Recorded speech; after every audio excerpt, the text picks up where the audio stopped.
ইবাদতের জগতে মানুষের পাপ মোচনের জন্য দান যত শক্তিশালী ইবাদত, অন্য কোনো ইবাদত এই পর্যায়ের নয়। আবু মুসা আশআরী রাদিয়াল্লাহু তাআলা আনহু বলেন,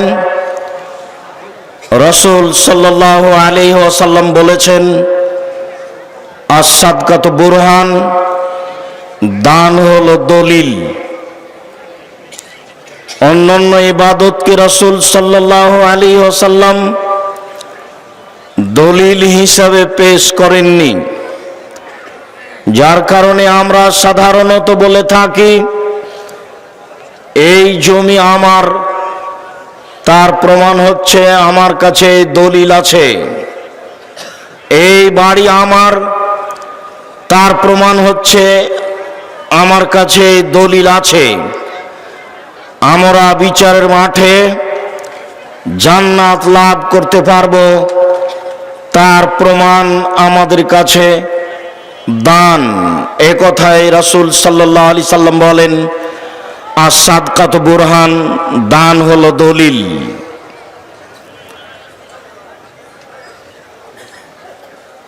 আমর ইবনে আব্বাস রাদিয়াল্লাহু তাআলা আনহু বলেন,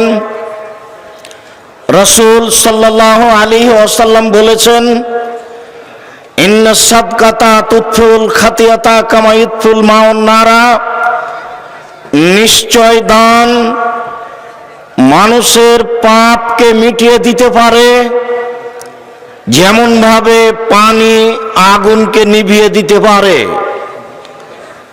দান একটি ক্ষমতাধর ইবাদত, দান একটি শক্তিশালী ইবাদত। পানির ভিতরে ক্ষমতা যেমন আগুনকে নিভিয়ে দেওয়া, দানের ভিতরে ক্ষমতা তেমন মানুষের পাপকে মিটিয়ে দেওয়া। উকবা ইবনে আমির রাদিয়াল্লাহু তাআলা আনহু বলেন, রাসূল সাল্লাল্লাহু আলাইহি ওয়াসাল্লাম বলেছেন, ইন্নাস সাদকাতা লা তুতফিউ হাররাল কুবুরে, নিশ্চয় দান মানুষের কবরের শাস্তিকে বন্ধ করে দিতে পারে। আপনি আপনার পিতার নামে, আপনার মাতার নামে দান করলেন, সেই দানের বিনিময়ে আপনার পিতামাতার কবরের শাস্তি বন্ধ হয়ে যাবে। এ কথা মুহাম্মদ সাল্লাল্লাহু আলাইহি সাল্লাম বলেন। এই ছেলে, ওই ছেলে ঢং ঢং করে দিকে হেঁটে চলে যাচ্ছে, খেয়াল করেন না? যারা তোমরা দায়িত্ব পালন করছো ছেলেরা, একটু খেয়াল করো। আমরা আপনাদেরকে অনুরোধ জানাচ্ছি, দয়া করে আপনারা চলাচল বন্ধ করুন। অতীব গুরুত্বপূর্ণ আলোচনা, আপনারা শোনার জন্য প্রাণপণে চেষ্টা করুন। আমাদের যারা মুসলিম বোন আছেন, আপনারাও কথাবার্তা বন্ধ করে চুপচাপ ভদ্রতা বজায় রেখে গুরুত্বপূর্ণ আলোচনা শোনার জন্য চেষ্টা করুন।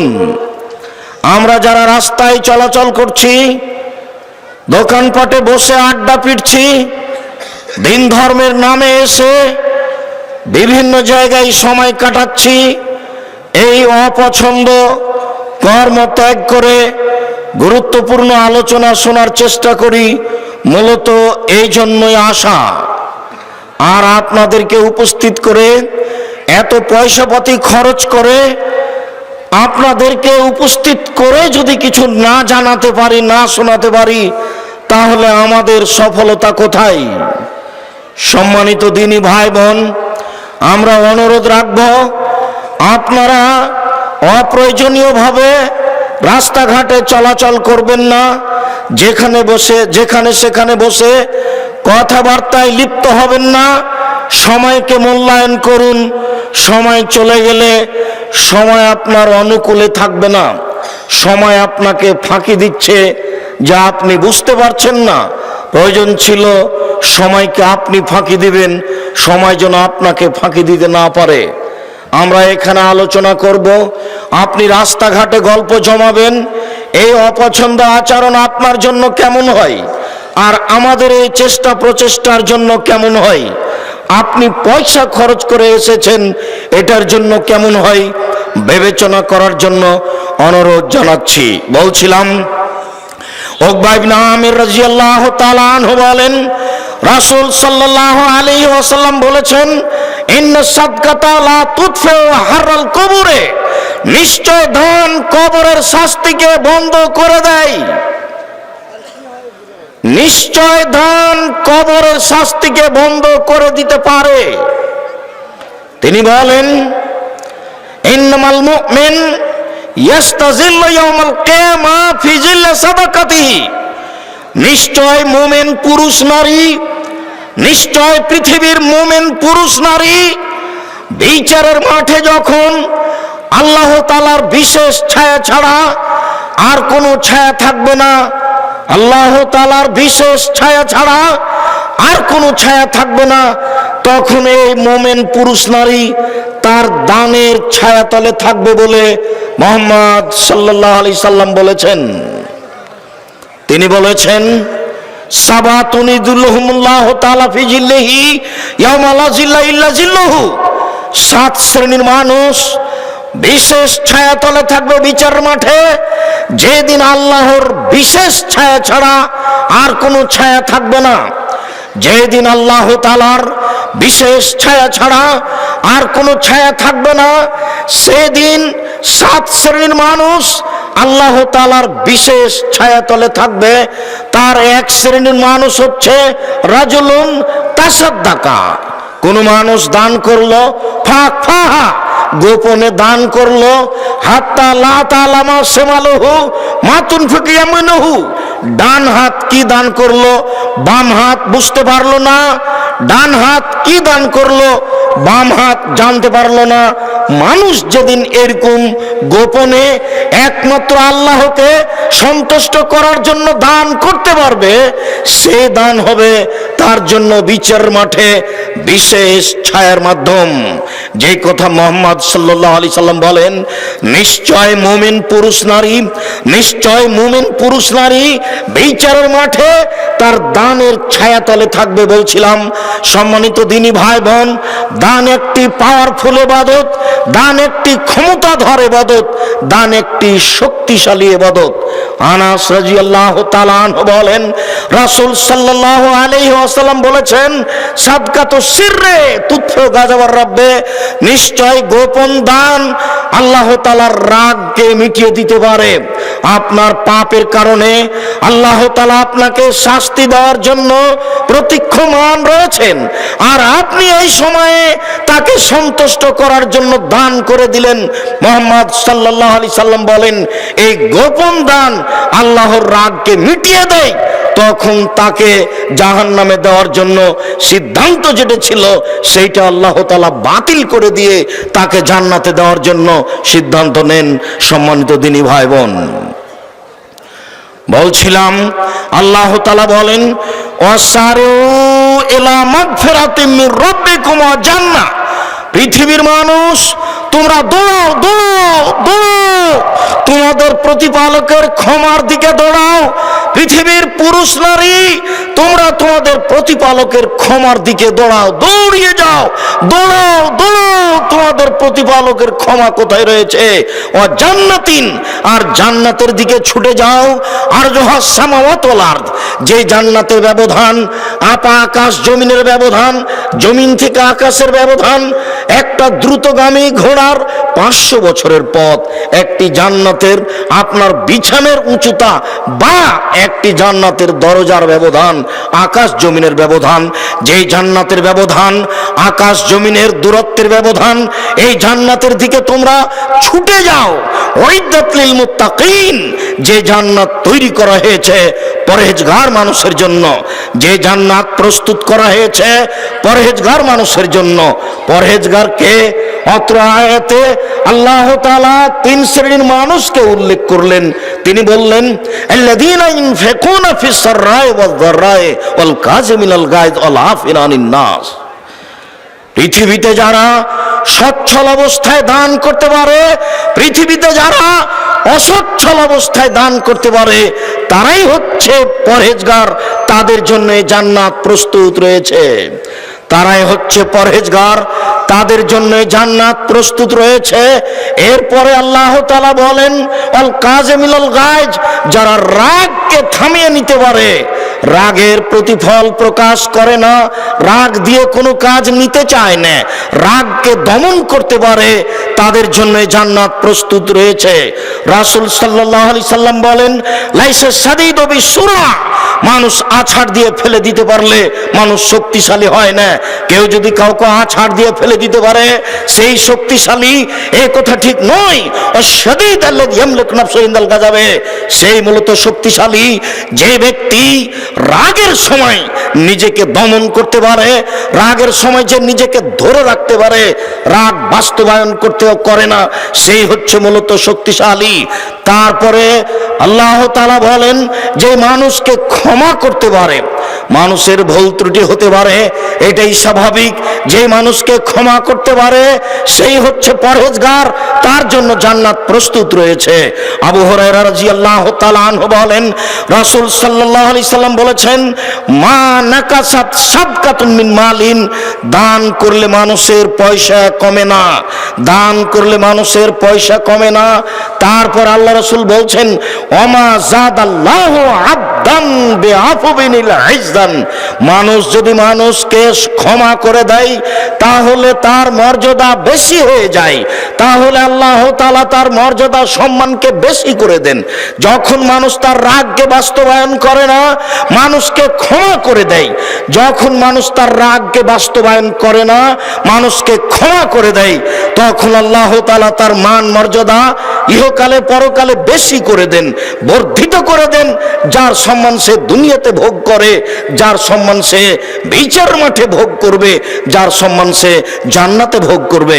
সম্মানিত দিনী ভাই বোন, আমরা আপনাদেরকে বলছিলাম আল্লাহ তাআলা অত্র আয়াতে এই কথা বলেন, তিনি বলেন ইয়ামহাকুল্লাহুর রিবা ইউরবিস সাদাকাত, নিশ্চয় দান মানুষের টাকাকে বেশি করে দেয়, সুদ মানুষের টাকাকে কমিয়ে দেয়। যারা সুদ খায় তারা একদিন না একদিন নিঃস্ব হবেই হবে, আজ হোক আর কাল হোক, কাউকে বলা লাগবে না। এই কথা আল্লাহ তাআলা বলেন। সুদ মানুষের অর্থকে কমিয়ে দেয়, সুদ মানুষের অর্থকে সংকুচিত করে দেয়, দান মানুষের অর্থ সম্পদকে বেশি করে দেয়। সে বুঝতে পারুক আর না পারুক, বাহ্যিকভাবে তা বোঝা যায় না। আমি 100 টাকা থেকে যদি 10 টাকা দান করি, 90 টাকা যদি আমি বাক্সের মধ্যে রেখে দিই, 1 বছর পরে যদি বের করি আমার 90 টাকাই থাকবে, বেশি হলো কি করে? আল্লাহ তাআলা বলেন দান মানুষের টাকাকে বেশি করে দেয়, সুদ মানুষের টাকাকে কমিয়ে দেয়। রাসূল সাল্লাল্লাহু আলাইহি সাল্লাম বলেন, আল্লাহ তাআলা বলছেন ইবনে আদম আনফিক উনফিক আলাইকা, হে আদমের ছেলে মেয়ে শোনো, তোমরা দান করো, আমি আল্লাহ তোমাদের অর্থ সম্পদকে বেশি করে দিব। পৃথিবীর মানুষ তোমরা দান করো, আমি তোমাদের অর্থ সম্পদকে বেশি করে দিব। আসমা রাদিয়াল্লাহু তাআলা আনহা বলেন রাসূল সাল্লাল্লাহু আলাইহি ওয়াসাল্লাম বললেন আসমা আনফিকি ওয়ালা তুসি ফাইহিসাল্লাহু আলাইকে, আসমা তুমি দান করো, কখনো গুণে দান করবে না। কত টাকা দান করলাম এইটা তুমি কখনো গুণে করবে না। শোনো, তুমি যদি গুণে গুণে দান করো তাহলে আল্লাহ তোমাকে গুণে গুণে নেকি দিবেন, তাহলে আল্লাহ তোমাকে গুণে গুণে নেকি দিবেন। তুমি বেহিসাব দান করো, তোমার দান নেকিও বেহিসাব হবে। ওয়ালা তুই ফাইয়াল্লাহু আলাইকে, আসমা তুমি দান বন্ধ করো না, নইলে আল্লাহ তোমার উপরে দয়া রহমত বন্ধ করে দিবেন। আসমা তুমি দান বন্ধ করো না, নইলে আল্লাহ তাআলা তোমার উপরে দয়া রহমত বন্ধ করে দিবেন। ফারজাকি মুস্তাতাতে, আয় আসমা তুমি সম্ভবপর দান করতে থাকো। আসমা তোমার দান করার ব্যাপারে যতটুকু সম্ভব হয় ততটুকু দান করতে থাকো। আবু হুরায়রা রাদিয়াল্লাহু তাআলা আনহু বলেন রাসূল সাল্লাল্লাহু আলাইহি সাল্লাম বলেছেন ইন তাবযুলিল ফাজলা খায়রুল লাক, তুমি যেটা খাচ্ছ ওখান থেকে যেটা তোমার বেশি, যেটা তোমার বাড়িতে আছে, সেইটা যদি তুমি দান করে দাও তাহলে তোমার জন্য ভালো হবে। ওয়াইন তুমসিকহু শাররুন লাক, আর তুমি যদি দান না করো, জমা করে রেখে দাও, তাহলে এটা তোমার জন্য ক্ষতিকারক হবে। তুমি তখন কৃপণ হয়ে যাবে, তোমার পরকাল ধ্বংস হবে। জাবের রাদিয়াল্লাহু তাআলা আনহু বলেন, রাসূল সাল্লাল্লাহু আলাইহি সাল্লাম বলেছেন, ওয়াত্তাকুশ শুহা ফাইন্না শুহা আহলাকুম মান কানা ক্বাবলাকুম। পৃথিবীর মানুষ, তোমরা কৃপণতা থেকে বেঁচে থাকো। পৃথিবীর মানুষ, তোমরা কৃপণতা থেকে বেঁচে থাকো। কৃপণতা পূর্বের মানুষকে ধ্বংস করেছে, কৃপণতা পূর্বের মানুষকে ধ্বংস করেছে, কৃপণতা পূর্বের মানুষকে ধ্বংস করেছে। আমি মুহাম্মদ সাল্লাল্লাহু আলাইহি সাল্লাম দিন রাত কৃপণতা থেকে বাঁচতে চাই। আমি মুহাম্মদ সাল্লাল্লাহু আলাইহি সাল্লাম দিন রাত আল্লাহর কাছে কৃপণতা থেকে বাঁচতে চাই। তিন শ্রেণীর মানুষ ধ্বংস হবেই, তিন শ্রেণীর মানুষ ধ্বংস হবেই, তিন শ্রেণীর মানুষ ধ্বংস হবেই। তার এক শ্রেণীর মানুষ হচ্ছে যারা কৃপণ, দান করতে পারে না। রাসূল সাল্লাল্লাহু আলাইহি সাল্লাম বলেন, লা ইয়াদখুলুল জান্নাতা বাখিল। যারা কৃপণতা করে তারা জান্নাতে প্রবেশ করবে না, যারা কৃপণতা করে তারা জান্নাতে প্রবেশ করবে না। মহান আল্লাহ বলেন, ওমা ইউকাসুহা নাফসিহি, যাকে কৃপণতা থেকে বাঁচিয়ে দেওয়া হলো, যাকে কৃপণতা থেকে রক্ষা করা হলো, ফাউলাইকা হুমুল মুফলিহুন, তারাই হলো সফল মানুষ। পৃথিবীতে তারাই হলো সফল মানুষ যাদেরকে কৃপণতা থেকে রক্ষা করা হলো। সম্মানিত দিনী ভাই বোন, রাসূল সাল্লাল্লাহু আলাইহি ওয়াসাল্লাম বলেন, তোমরা কৃপণতা থেকে বেঁচে থাকো। পূর্বের মানুষ ধ্বংস হয়ে গেছে তাদের কৃপণতার কারণে। ইবনে মুনাব্বিহ আও হারিস রাদিয়াল্লাহু তাআলা আনহু বলেন, রাসূল সাল্লাল্লাহু আলাইহি ওয়াসাল্লাম বলেছেন, তাসাদ্দাকু, তোমরা দান করো সেই দিন আসার পূর্বে।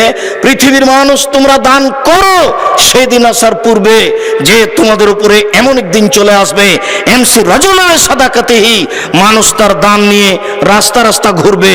যার কাছে দান নিয়ে যাবে সেই বলবে, লাউ আতাইতা বিল আমসলা কাবিলতুহা ফামাল ইয়াউম ফালা হাজাত আলিবিহি। আর যদি কালকে দান নিয়ে আসতে, যদি এই টাকা কালকে নিয়ে আসতে, তাহলে তোমার টাকা নিয়ে নিতাম, আজকে আমার কোনো প্রয়োজন নেই। রাতে রাতে মানুষ ধনী হয়ে যাবে, দিনান্দিন মানুষ ধনী হয়ে যাবে, টাকা পয়সা মানুষের বেশি হবেই। তাই রাসূল সাল্লাল্লাহু আলাইহি ওয়াসাল্লাম বলছেন, পৃথিবীর মানুষ সেই দিন আসার পূর্বে দান করো, যেই দিন তোমরা দান নিয়ে ঘুরবে, রাস্তাঘাটে ঘুরবে, কেউ তোমার অর্থ সম্পদ নেবে না। অতএব সেই দিন আসার আগেই তোমরা সতর্ক হয়ে যাও। আবু হুরায়রা রাদিয়াল্লাহু তাআলা আনহু বলেন, একজন লোক এসে বলল, আল্লাহর নবী, আইয়ু সাদকা আফজাল, সবচেয়ে কোনটি দান উত্তম? এক বর্ণনা এসেছে, আইয়ু সাদকা আজর, সবচেয়ে কোন দানে বেশি নেকি হয়, কোন সময় দান করলে সবচেয়ে বেশি নেকি হয়। রাসূল সাল্লাল্লাহু আলাইহি সাল্লাম বললেন, তাসাদ্দাকু, তোমরা দান করবে, আও তাসাদ্দাক, তুমি দান করবে, ওয়ান্তা সাহি শাহি ওয়া তামালুল গিনা তাকসাল ফাকরা। চারটা যখন তোমার কাছে অবস্থান করবে, চারটা অবস্থা যখন তোমার কাছে থাকবে, এই সময়ে যদি তুমি দান করতে পারো সবচেয়ে বেশি নেকি পাবে। এক, তুমি সুস্থ। দুই, তুমি অর্থের প্রতি লোভী। তিন, তুমি অর্থের চিন্তা ভাবনা করো। চার, দান করলে কমে যাবে, এরকম একটা পরিস্থিতি তোমার মধ্যে বিরাজ করছে। এই সময়ে যদি তুমি দান করতে পারো তাহলে সবচেয়ে বেশি নেকি পাবে। পৃথিবীর মুসলিম পুরুষ নারী, তোমরা যদি এই অবস্থায় দান করতে পারো তাহলে তোমাদের সবচেয়ে বেশি নেকি হবে। সম্মানিত দিনী ভাই বোন, আবু মুসা আশআরী রাদিয়াল্লাহু তাআলা আনহু বলেন, রাসূল সাল্লাল্লাহু আলাইহি সাল্লাম একদা বললেন, আলা কুল্লি মুসলিম সাদাকা, পৃথিবীর প্রত্যেকটা পুরুষ নারীকে দান করতে হবে, পৃথিবীর প্রত্যেকটা পুরুষ নারীকে দান করতে হবে। এই কথা বলার সাথে সাথে সাহাবীগণ বলে বসলেন, ফাইলাম ইস্তাতে, যদি সম্ভব না হয় তাহলে কি করে দান করবে? আপনি যেভাবে বলছেন সবাইকে দান করতে হবে, সবাই তো দান করতে পারবে না, টাকা না থাকলে কিভাবে দান করবে? তখন রাসূল সাল্লাল্লাহু আলাইহি ওয়াসাল্লাম বলছেন, ইয়ামাল ফি বাইতিন নাস, মানুষ মানুষের বাড়িতে কাজ করবে, তারপরে যেটা পাবে এনফা নাফসু ইয়াতাসাদ্দাক, যেটা মানুষের বাড়িতে কাজ কাজ করে দিন মজুরি করে পেয়েছে সেইখান থেকে দান করবে এবং নিজে উপকৃত হবে। অত্র বুখারী মুসলিমের হাদিস দ্বারা প্রমাণিত হয়, যারা দিন মজুর, যারা ভ্যান চালায়, যারা রিক্সা চালায়, যারা মানুষের বাড়িতে কাজ করে খায়, তাদেরকেও দান করতে হবে। সাহাবীগণ বললেন, ফাইলাম ইয়াস্তাতে, আল্লাহর নবী যদি মানুষের বাড়িতে কাজ করতে না পারে তাহলে কি করবে? তখন আল্লাহ রাসূল বলছেন, ইরনুজাল হাজাতিল মালহুফা, অসহায় মানুষকে সহযোগিতা করবে। একটা লোক ভ্যান নিয়ে যাচ্ছিল, ঠেকে গেছে, আপনি ধরে একটু পার করে দিলেন, অসহায় মানুষের সহযোগিতা করলেন, এটাই হলো দান। সাহাবীগণ বললেন, ফাইলাম ইয়াস্তাতে, আল্লাহর নবী এটাও যদি না পারে তাহলে কি করবে?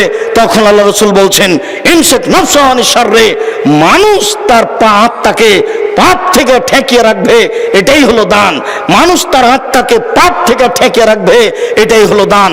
আবু যার গিফারী রাদিয়াল্লাহু তাআলা আনহু বলেন, রাসূল সাল্লাল্লাহু আলাইহি ওয়াসাল্লাম বলেছেন, পৃথিবীর মানুষ মনে রেখো, ইন্না বিকুল্লি তাসবিহাতিন সাদাকা, নিশ্চয় সুবহানাল্লাহ বললে দানের নেকি হয়, অবে কুল্লে তাহমিদাতিন সাদাকা, আলহামদুলিল্লাহ বললে দানের নেকি হয়, ওয়াকুল্লে তাহলিলিন সাদাকা, লা ইলাহা ইল্লাল্লাহ বললে দানের নেকি হয়, ওয়ামরিন বিল মারুফে, ওয়ামরিন বিল মারুফ, ভালো কাজের আদেশ করলে সাদকার নেকি হয়, ও নাহিয়ানিল মুনকারে, মন্দ কাজের নিষেধ করলে সাদকার নেকি হয়। এইভাবে বলতে বলতে আল্লাহ রাসূল বলছেন, অফি বুজিয়া আহাদাকুম সাদকা, তোমাদের স্ত্রী মিলনও দানের নেকি হয়। এই পর্যন্ত বলতেই সাহাবীগণ বলে বসলেন, আল্লাহর নবী এটা কেমন কথা হলো? ইয়াতির রাজুলু শাহওয়াতাহু ওয়ালাহু ফিহা আজর, মানুষ তার স্ত্রীর কাছে যাবে আর এইটাতে নেকি হবে, এটা কেমন কথা হলো? তখন আল্লাহ রাসূল বলছেন, তোমাদের মতামত কি? এই কাজটা যদি হারাম উপায়ে হতো তাহলে পাপ হতো কিনা? সাহাবীগণ বললেন, তা তো সহজ কথা, হারাম উপায়ে হলে তো পাপ হবেই। তখন রাসূল সাল্লাল্লাহু আলাইহি ওয়াসাল্লাম বললেন, যা হারাম উপায়ে হলে পাপ হয় তা হালাল উপায়ে হলে নেকি হবে। বুখারী মুসলিম। সম্মানিত দিনী ভাই বোন, আমি আপনাদেরকে দান করার জন্য অনুরোধ জানিয়ে বলতে যাচ্ছি, আবু হুরায়রা রাদিয়াল্লাহু তাআলা আনহু বলেন, রাসূল সাল্লাল্লাহু আলাইহি সাল্লাম বলেছেন, মা মিন ইয়ামিন ইসবুহুল ইবাদু ফিহি, প্রত্যেক দিন সকালে যেখানে আদম সন্তান সকাল করে, প্রত্যেক দিন সকালে আকাশ থেকে দুইজন ফেরেশতা নেমে আসেন। প্রত্যেক দিন সকালে আকাশ থেকে দুইজন ফেরেশতা নেমে আসেন। একুল আহাদুহুমা, দুইজনের একজন বলেন, আল্লাহুম্মা আতে লিকুল্লি মুনফিকিন খালাফা, আল্লাহ যে যতটুকু দান করলো তুমি তার ততটুকু পূর্ণ করে দাও। আল্লাহ যে যতটুকু দান করলো তুমি তার ততটুকু পূর্ণ করে দাও। ওয়াকুল আখার, অপরজন বলেন, আল্লাহুম্মা আতে লিকুল্লি মুমসিকিন তালাফা, যে যতটুকু দান করলো না তুমি তার ততটুকু ক্ষতি করে দাও। যে যতটুকু দান করলো না তুমি তার ততটুকু ক্ষতি করে দাও। রাসূল সাল্লাল্লাহু আলাইহি সাল্লাম বলেন, আদম সন্তান বলে, আমার সম্পদ, আমার সম্পদ। তার সম্পদ মূলত তিন ভাগে বিভক্ত। যেটা খেলো সেটা নষ্ট হলো, পায়খানা, যেটা পড়লো সেটা পুরাতন হলো, ও মাতা ফাক্তানা, যেটা দান করলো সেটা জমা হয়ে গেল।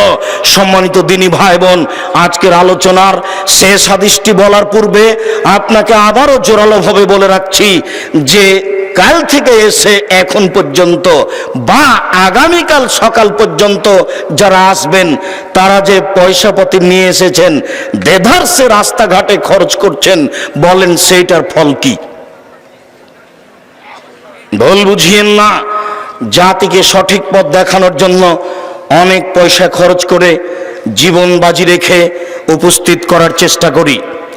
জাতির বিবেকের উপরে কোনো দল মাযহাবের কথা পেশ করতে চায় না, শুধুমাত্র কোরআন এবং সহিহ হাদিসের কথা পেশ করতে চাই, আকীদা আদর্শ সংশোধন করে পরকালমুখী করতে চাই।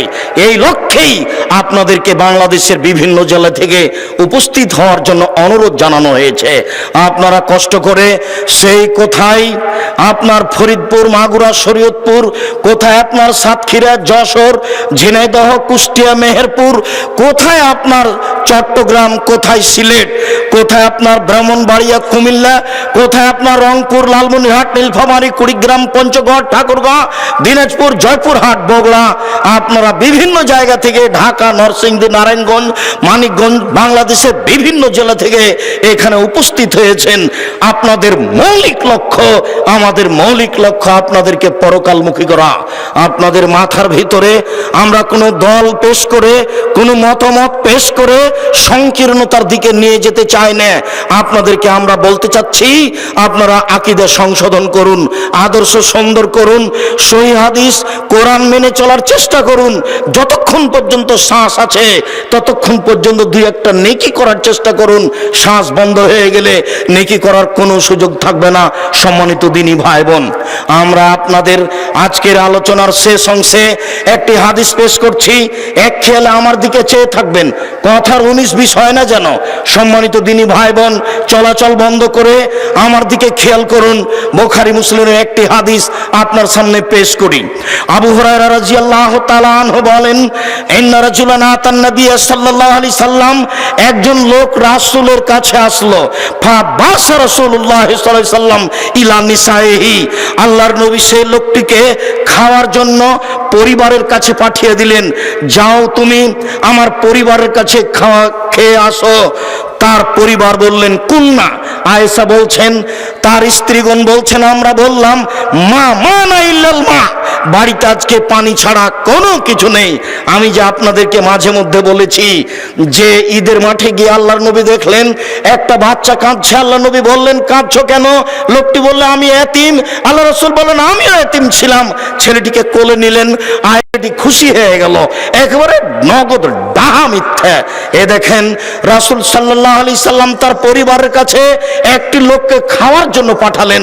তার পরিবার বলছেন মা না ইল্লা তুম ইল্লাল মা, আজকে আমাদের সাথে পানি ছাড়া কোনো কিছু নেই, বাড়িতে পানি ছাড়া কোনো কিছু নেই, বাড়িতে পানি ছাড়া কোনো কিছু নেই। তখন রাসূল সাল্লাল্লাহু আলাইহি সাল্লাম বললেন মাইজুফা হাজা, উপস্থিত মসজিদের জনগণ শোনো, কে লোকটাকে মেহমান হিসাবে নিতে পারে? যে লোকটি আমার বাড়ি থেকে ফিরে আসলো, খাওয়ার ব্যবস্থা না থাকার কারণে আমার বাড়ি থেকে লোকটি ফিরে এসেছে, কে মেহমান হিসেবে নিতে পারে? কালা রাজুলুন মিনাল আনসার আনা, আনসারীদের একজন লোক বললেন আবু তালহা, জি আমি রেডি আছি, আমি বাড়িতে নিয়ে যাব। ফান্তালাকা বিহি ইলা ইমরাতিহি, তিনি মেহমানকে সাথে নিয়ে তার স্ত্রীর কাছে চলে গেলেন। তার স্ত্রীর কাছে চলে গিয়ে বলছেন আকরিমি যাইফা রাসূলিল্লাহ সাল্লাল্লাহু আলাইহি সাল্লাম, ও আমার স্ত্রী শোনো, ইনি হচ্ছেন আল্লাহর নবীর বাড়ির মেহমান। আল্লাহর নবীর বাড়ি থেকে মেহমান খেতে না পেয়ে ফিরে এসেছে, তুমি এর খাওয়ার ব্যবস্থা করো, তুমি একে সম্মান করো। ফাকালাত, স্ত্রী বলছেন মা ইন্দানা ইল্লা কুতু সিবিয়ানি, বলেন কি আমার বাচ্চার বেঁচে থাকার মাত্র একটু খাদ্য আছে, আর কোনো খাদ্য নেই। বাড়ির বাচ্চার বেঁচে থাকার মতো একটু খাদ্য আছে, আর কোনো খাদ্য নেই। তখন লোকটি বলছেন, আবু তালহা বলছেন হাই তো আমাকে যেটুকু খাদ্য আছে সেটুকু রেডি করো। ওয়াসবেহি সেরা যাকে, তুমি তোমার বাতি ল্যাম্প জ্বালাও। ওয়া নাবেবি সিবিয়ানাকে, তুমি তোমার বাচ্চাদেরকে ঘুমিয়ে দাও। এ যা আরাদু আশা, যখন তারা রাত্রে খেতে চাইবে, যখন রাত্রে খেতে চাইবে তখন তুমি বাচ্চাদেরকে ঘুমিয়ে দিবে। ফাহাইয়াত তোয়ামাহা, তিনি তার খাদ্য রেডি করা আরম্ভ করলেন। ওয়াসবাহাত সিরাজাহা, তিনি তার ল্যাম্প জ্বালালেন। ওয়া নাওমাত সিবিয়ানাহা, তিনি তার বাচ্চাদেরকে ঘুমিয়ে দিলেন। সুম্মা কামাত, তারপর তিনি দাঁড়ালেন। মনে হচ্ছে যেন তিনি দাঁড়িয়ে ল্যাম্পটা ঠিক করতে যাচ্ছেন, মনে হচ্ছে যেন তিনি দাঁড়িয়ে ল্যাম্পটা ঠিক করতে যাচ্ছেন। ফাত তিনি ঠিক করতে গিয়ে কৌশলে ল্যাম্পটা নিভিয়ে দিলেন, অন্ধকার হয়ে গেল। ফাজালা লে ইরিয়া নিহে আন্নাহুমা, তিনি দেখাতে চাইলেন যে তারা দুইজন তার সাথে এক ওলানে খেতে আছে। তিনি দেখাতে চাইলেন তারা স্বামী স্ত্রী রাতের অন্ধকারে তার সাথেই খেতে আছেন এইটা দেখাতে চাইলেন। রাসূল সাল্লাল্লাহু আলাইহি ওয়াসাল্লাম বলছেন, ও বাতা তয় আইনে, স্বামী স্ত্রী ক্ষুধার্ত অবস্থায় সকাল করলেন, কিছুই খেলেন না, বাচ্চাদের ঘুমিয়ে দিয়ে নিজেরা দুইজন না খেয়ে ওইটুকু খাদ্য মেহমানকে খাওয়িয়ে দিলেন। ফাগাদা ইলান নবী সাল্লাল্লাহু আলাইহি সাল্লাম, সকালবেলায় তিনি আল্লাহর নবীর কাছে চলে গেলেন। আল্লাহর নবী তাকে দেখে বলছেন, শোনো জাহেক আল্লাহ, তোমার কর্ম দেখে আল্লাহ হেসে উঠেছেন। আজাব আল্লাহু মিন ফালিকুমা, তোমাদের স্বামী স্ত্রীর কর্মতে আল্লাহ খুশি হয়ে গেছেন। আল্লাহ তোমাদের স্বামী স্ত্রীর কর্মতে খুশি হয়ে গেছেন।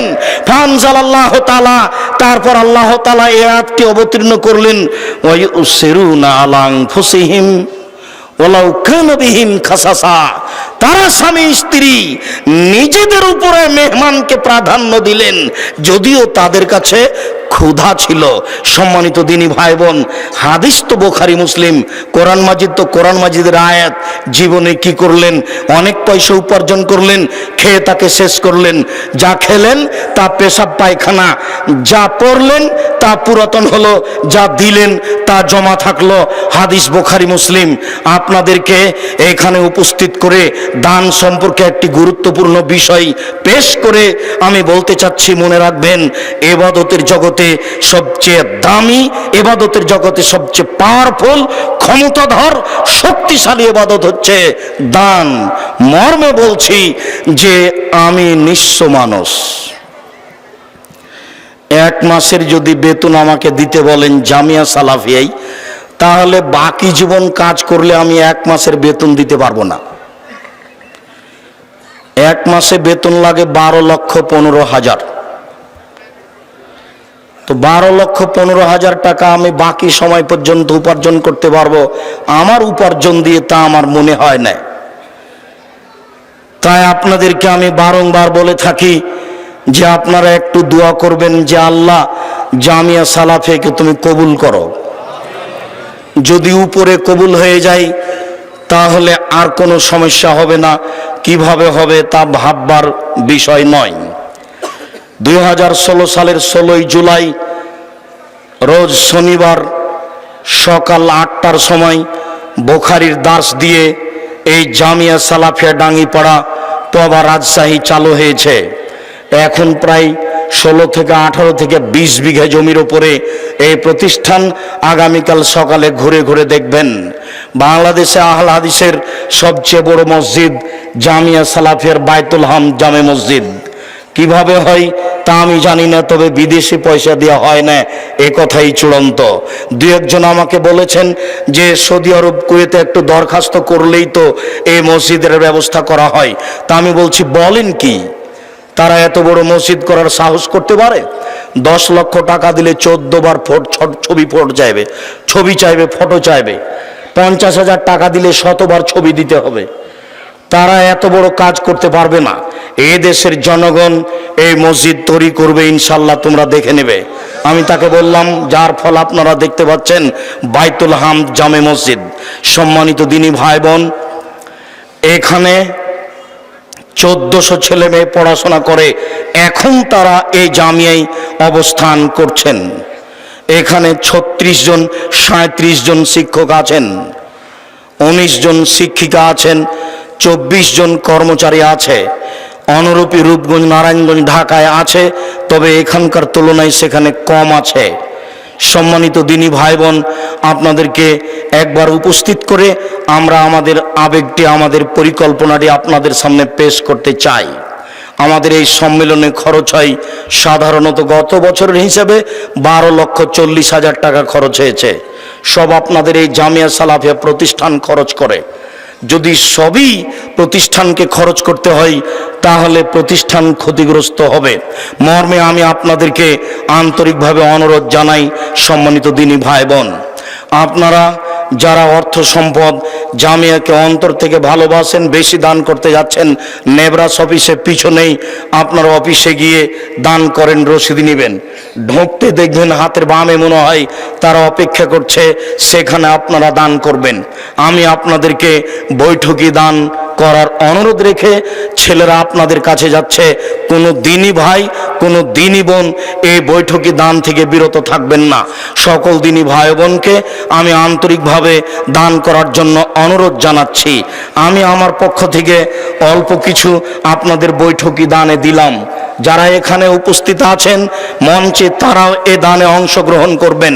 সকল দিনী ভাই বোনকে দান করার আন্তরিকভাবে অনুরোধ জানিয়ে কেউ বঞ্চিত হবেন না। ওই হাদিসটাকে মানতে গিয়ে যে যতটুকু দিল সে ততটুকু পাবে, যে যতটুকু দিল না সে ততটুকু ক্ষতিগ্রস্ত হবে। যা খাবেন তা নষ্ট হবে, যা দিবেন তা জমা থাকবে। যেইটুকু না খেলে চলবে না সেইটুকু শুক্রবার সকাল পর্যন্ত রাখবেন, বাকি জামিয়া সালাফিয়ার খাতে দিয়ে যাবেন, আপনার জন্য ভালো হবে।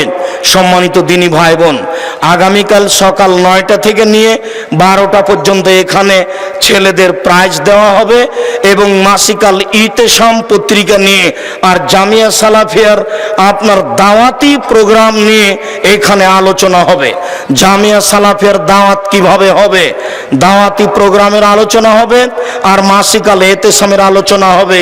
সাথে সাথে আপনাদের বাচ্চাদের বাৎসরিক অনুষ্ঠানের বাৎসরিক ফলাফল পেশ করা হবে। সম্মানিত দিনী ভাই বোন, আর আগামীকাল তো আমাদের ধারাবাহিকভাবে আলোচনা আছেই। আজকে এই বিশাল জনসভায় আমি আন্তরিকভাবে আল্লাহকে বলছি, আল্লাহ তুমি এত মানুষ দেশের বিভিন্ন প্রান্ত থেকে উপস্থিত করেছ, তুমি তাদের অন্তরকে খুলে দাও, সবাই যেন মুক্ত হস্তে দান করতে পারে। আমি আমাদের পক্ষ থেকে সকল দিনী ভাই বোনের জন্য আন্তরিকভাবে দোয়া করছি। আল্লাহ তুমি তাদের অর্থ সম্পদ বেশি করে দাও। আল্লাহুম্মা সাল্লি আলাইহি আল্লাহুম্মা বারিক আলাইহি। আপনারা স্ব স্থানে অবস্থান করবেন। আর একটা কাজ কোনো সময় ভুলবেন না, মাসিক আল ইতেশাম পত্রিকা, অন্যান্য বই পুস্তক নেবেন, সাথে সাথে মাসিক আল ইতেশাম পত্রিকাকে স্মরণ করবেন। বুখারীর ব্যাখ্যা আব্দুল্লাহর লিখা মিন্নাতুল বারি, এই বইটিকেও স্মরণ করবেন। আমি আপনাদের সকল দিনী ভাই বোনকে মাসিক আল ইতেশামের এজেন্ট হওয়ার অনুরোধ রেখে, মাসিক আল ইতেশাম সংগ্রহ করার অনুরোধ রেখে সকল দিনী ভাই বোনকে যতটুকু সম্ভব, কেউ বঞ্চিত হবেন না, সকলকে দান করার অনুরোধ রেখে যারা আমার দিনী বোন আছেন, আমাদের মেয়েরা আছে, আপনাদের কাছে উপস্থিত হবে। সকল দিনী ভাই বোনকে আমরা আন্তরিকভাবে দান করার জন্য অনুরোধ জানাচ্ছি। আল্লাহ এই রাতে তোমার দরবারে আমরা বলছি, যারা জামিয়া সালাফিয়া দান করে তুমি তাদের অর্থ সম্পদে বরকত দান করো, তুমি তাদের রুজি রোজগারে বরকত দান করো। যারা এই বাইতুল হাম জামে মসজিদে দান করে তুমি তাদেরকে নিরাপদে রাখো, তুমি তাদেরকে হেফাজত করো, তুমি তাদের যারা চলে গেছে আত্মীয় স্বজন কবরে, তুমি তাদের কবরের শাস্তিকে মাফ করে দাও। তুমি যেভাবে তোমার নবী যেভাবে বলেছেন দান করলে কবরের শাস্তি বন্ধ হয়ে যায়, এইটা তুমি বাস্তবায়ন করো, তুমি সর্বশক্তিমান। সকল দিনী ভাই বোনের সার্বিক কল্যাণ কামনা করে সকল দিনী ভাই বোনকে দান করার অনুরোধ রেখে আজকের মতো আমি আমার আলোচনা এখানে শেষ করলাম। সুবহানাকা আল্লাহুম্মা ওয়া বিহামদিকা আশহাদু আল্লা ইলাহা ইল্লা আনতা আস্তাগফিরুকা ওয়া আতুবু ইলাইক। একটু কথা বলেন না হলে লোকজন আবার। যখন মানুষ তার হাতে দান করতেন তখন বলতেন আল্লাহুম্মা সাল্লি আলাইহি আল্লাহুম্মা বারিক আলাইহি। আল্লাহ তুমি তার অর্থ সম্পদে বরকত দান করো, আল্লাহ তুমি তার অর্থ সম্পদকে বেশি করে দাও। আল্লাহ তাআলা বলছেন, মুহাম্মদ মানুষ যখন দান করে তুমি তাদের জন্য বরকতের অর্থ সম্পদের দান করো, তোমার কথাই তাদের অর্থ সম্পদে বরকত হবে। আমি আপনাদের দিনী ভাই হিসাবে, সাধারণ খাদেম হিসাবে আন্তরিকভাবে অনুরোধ জানাচ্ছি, সকলে দান করুন। আমরা খাকসার সাধারণ মানুষ, আল্লাহর দরবারে পেশ করি, আল্লাহ যে যতটুকু দান করছে তুমি তার ততটুকু পূর্ণ করে দাও। আল্লাহ তাদের আত্মীয় স্বজন যারা কবরে চলে গেছে তুমি তাদের কবরের শাস্তিকে মাফ করে দাও, তুমি তাদের অর্থ সম্পদে বরকত দান করো, তুমি তাদের রুজি রোজগারে বরকত দান করো। পৃথিবীর বিভিন্ন প্রান্তে আমার মুসলিম ভাই বোন যারা এই সম্মেলন অবলোকন করছেন তাদেরকে অনুরোধ জানাচ্ছি, আপনারা পৃথিবীর বিভিন্ন প্রান্ত থেকে এই জামিয়া সালাফিয়ায় দান পাঠাবেন। আপনাদের দান পাঠানোর জন্য আমরা ইসলামী ব্যাংক ব্যবহার করতে বলেছি MSND 82 ইসলামী ব্যাংক ব্যবহার করতে পারেন MSND 82। এছাড়া আপনারা ব্যবহার করতে পারেন আল আরাফা ইসলামী ব্যাংক রাজশাহী 0071120004027 আল আরাফা ইসলামী ব্যাংক রাজশাহী 0071120004027 আল আরাফা ইসলামী ব্যাংক রাজশাহী আব্দুর রাজ্জাক। এছাড়া আপনারা জামিয়া সালাফিয়ার বিকাশ এজেন্ট ব্যবহার করতে পারেন 01793638180। বিকাশ এজেন্ট জামিয়া সালাফিয়া 01793638180। আপনাদেরকে আমরা ইসলামী ব্যাংক ব্যবহার করার জন্য বলছি, আপনারা ইসলামী ব্যাংক ব্যবহার করুন MSND 8282 MSND 8282। এছাড়া আপনারা আল আরাফা ইসলামী ব্যাংক ব্যবহার করুন 0071120004027 আল আরাফা ইসলামী ব্যাংক রাজশাহী আব্দুর রাজ্জাক। এছাড়া বিকাশ এজেন্ট নাম্বার ব্যবহার করুন 01793638180। সকল দিনই ভাই বোনের জন্য আমরা আন্তরিকভাবে দোয়া করি, আল্লাহ তুমি তাদের অর্থ সম্পদে বরকত দান করো, তুমি তাদের আহাল পরিবারকে হেফাজতে রাখো। যারা আমাদের কাছে দুয়ার দাবি দরখাস্ত রেখেছে আমরা আন্তরিকভাবে তাদের জন্য দোয়া করি, তুমি তাদের আহাল পরিবারকে নিরাপদে রাখো, রোগমুক্ত রাখো, তুমি তাদের অর্থ সম্পদ বেশি করে দাও, তাদের আত্মীয় স্বজন যারা মারা গেছে তুমি তাদের কবরের শাস্তি মাফ করো, পৃথিবীর সকল মুসলিম ভাই বোনকে তুমি ক্ষমা করো। তোমার দরবারে জোরালো দাবি রেখে আমার পক্ষ থেকে আপাতত আজকের মতো এখানেই শেষ করছি কথা। সুবহানাকা আল্লাহুম্মা ওয়া বিহামদিকা আশহাদু আল্লা ইলাহা ইল্লা আনতা আস্তাগফিরুকা ওয়া আতুবু ইলাইক। আসসালামু আলাইকুম ওয়া রাহমাতুল্লাহ। ছেলেরা শেষ না হওয়া পর্যন্ত তোমরা তোমাদের কাজ